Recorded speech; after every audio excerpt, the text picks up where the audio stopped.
can't believe Michael pulled that off Regent Street. It took him months to get the permits, everything was in order, and then the Queen died, and it all got shut down. Yeah, and there's no insurance for Queens dying.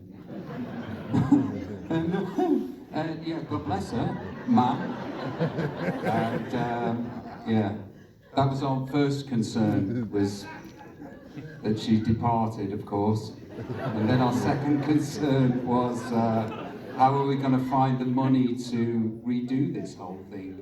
And that's the amazing thing about my journey so far in the movie world, is how on earth any film gets made is beyond me, because the trials and tribulations of bringing this to screen from the inception of the idea 7 years ago, that's a documentary in itself, and yeah, it's fascinating. Also, I found what was fascinating then was I was taking in that song and the part of the movie more enthusiastically than anybody in the movie, anybody sat here today. And I was accusing actors of being narcissists. I'm sat here going... Same here. So, excuse me. Yeah, but it's your music and your life, Yeah, so fair enough. So. Yeah, I can be proud, right? Yeah. You should.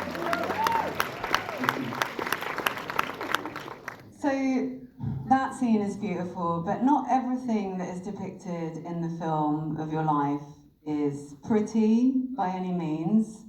And I had a conversation with Michael a few weeks ago where he talked about how proud he was of you for just letting him tell it, no sugarcoating. And you'd said to me that your bandmates from Take That we just saw depicted, had not yet seen it. Have they seen it yet? One of them has. That's the thing about this movie. There were many villains in this movie until we legally couldn't have many villains in this movie. And now the only villain in this movie is me. What about your first manager? Well, you know, I don't think they villain him enough, to be honest with you. But so I was in a boy band in England called Take That, and hey, thank you. And there was the lead singer, Gaz, and we had a fractious relationship. And in the script, I speak how I spoke and I think how I thought back then, which wasn't complimentary to Gaz.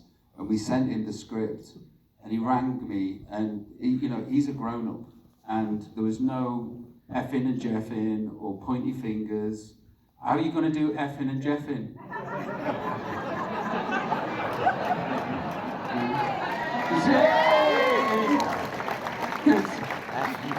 Because I don't even know what that means.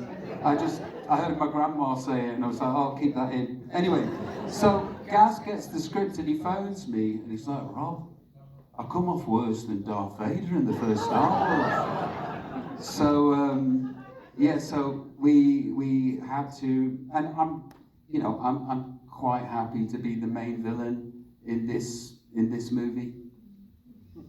You'd also told me that, your then girlfriend, Nicole Appleton, who was in the band All Saints, she's a big part of this story.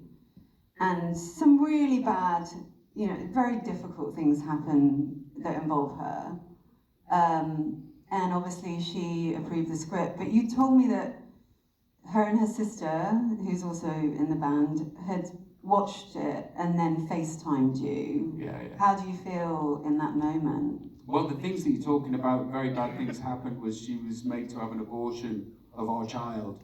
And yeah, it's rough and triggering. And but there's this thing about Nick is that's the most difficult bit of the film for me personally, is because everybody else in the movie, they did something bad, and I don't mind throwing them under the bus. But when it comes to Nick, I was the person that did the bad thing. Not talking about, forcing her to get an abortion, because I didn't do that. But then, she's incredibly wonderful, incredibly kind, and incredibly brave, and also wants her part of the story shown too. So I FaceTimed her straight after she came out of the screening, and it was just a blubber fest. It was just tears, tears, tears, and we just all, you know, and in the middle of being able to talk, all we could say to each other was, "Triggered," and then back to crying again.